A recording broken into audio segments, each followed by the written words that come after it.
The price of survival. As Trey and Baldy dig deeper, they uncover a chilling truth. The streets have been feeding for generations, drawing strength from the cycles of violence, despair, and bloodshed.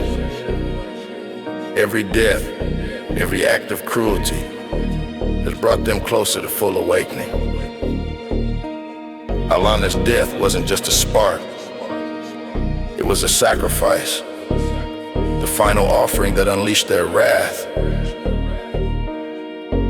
But the streets are not invincible. Trey and Baldy begin to unravel a dark history tied to the village, a history of curses, unmarked graves, and forgotten rituals that may hold the key to stopping the street's deadly embrace.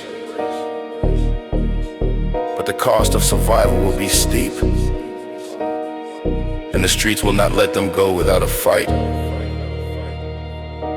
As shadows deepen and the whispers grow louder, Trey and Baldy must confront their own past, their fears, and the dark truth about the place they call home.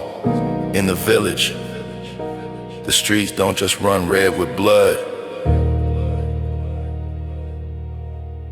they demand it.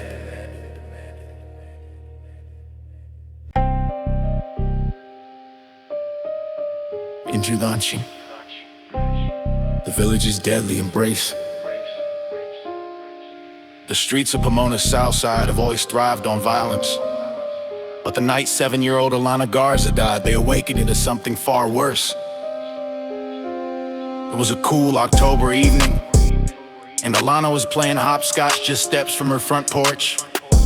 Her laughter echoed off the walls, a fragile melody in a neighborhood weighed down by a decade of gang rivalries and despair. Her mother was in the kitchen, humming along, reassured by the sound of her daughter's joy. Then came the pop of a gunshot, a sharp, metallic interruption to the ordinary. The bullet wasn't meant for her, but it found her anyway. She crumpled to the pavement without a scream, her chalk-covered hands outstretched in frozen disbelief. Blood seeped into the cracked asphalt, pooling in the grooves like rain in thirsty soil as her mother's anguish screams rang out. The street lamp above flickered, dimmed, and then went out completely. In the days that followed, the village fell into an uneasy silence. Alana's death was a tragedy that crossed unspoken boundaries. Even here, where violence was as common as the sunrise, children were supposed to be safe. But as her blood darkened the pavement and the echoes of her laughter faded, something ancient and angry stirred beneath the streets. Her death wasn't just a tragedy, it was a trigger. The village awakens. Detective Trey Johnson had seen death before, a native of the village. He'd grown up watching friends and family fall victim to the streets. He now patrolled as a cop. But Alana's death was different. It wasn't just another tally on a growing list of casualties. It felt personal. Trey had been on patrol that night, just 3 blocks away. He'd heard the shot, arrived at the scene, and seen the small, lifeless body lying in the shadows of the place he once called home. Since then, his sleep had been restless. Dreams of Alana haunted him, her voice whispering cryptic warnings. They're waking up. Trey stopped them before it's too late. Every time he woke, drenched in sweat, the words echoed in his mind, but he couldn't make sense of them. What did she mean by they? Across the village, another man was haunted in his own way. Baldy, once a fearsome Crip leader, had left the gang life years ago. Guilt had driven him into isolation, where he spent his days as a recluse, hiding from both his past and the streets that had shaped him. But lately, the streets wouldn't let him go. His nights were plagued by visions of shifting asphalt and faces writhing beneath the surface of the pavement. He woke with blood on his hands, sticky, dark, and real, but no memory of how it got there. He tried to brush it off as the product of guilt or madness. But then the whispers began. At first they were faint, like a distant breeze. Then they grew louder, more distinct, forming words that rooted themselves in his mind. We see you. We need you. The streets demand blood. The South Side had always been dangerous, but now the danger was no longer confined to human hands.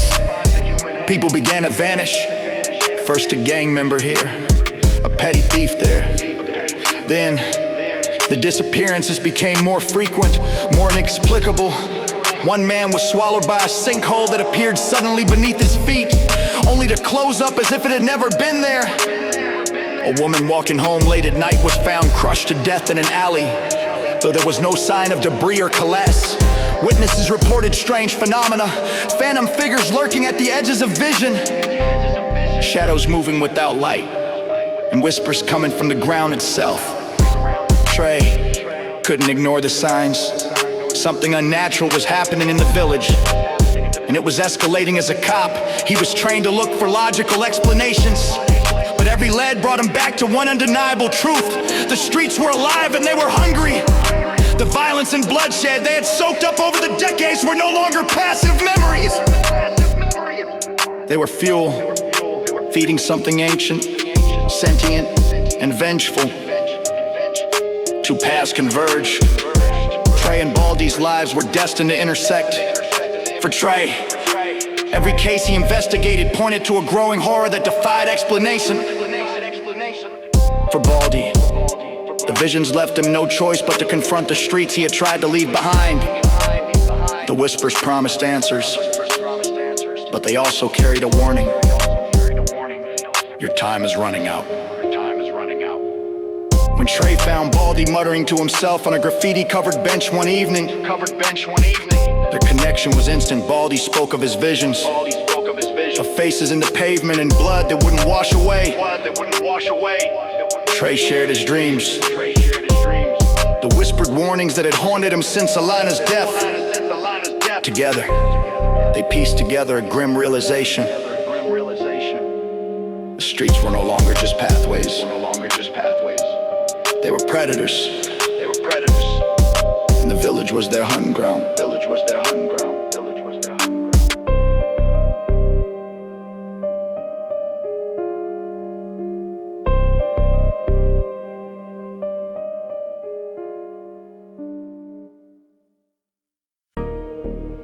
The price of survival. As Trey and Baldy dig deeper, they uncover a chilling truth. The streets have been feeding for generations, drawing strength from the cycles of violence, despair, and bloodshed. Every death, every act of cruelty has brought them closer to full awakening. Alana's death wasn't just a spark, it was a sacrifice, the final offering that unleashed their wrath. But the streets are not invincible. Trey and Baldy begin to unravel a dark history tied to the village, a history of curses, unmarked graves, and forgotten rituals that may hold the key to stopping the streets' deadly embrace. But the cost of survival will be steep, and the streets will not let them go without a fight. As shadows deepen and the whispers grow louder, Trey and Baldy must confront their own past, their fears, and the dark truth about the place they call home. In the village, the streets don't just run red with blood, they demand it.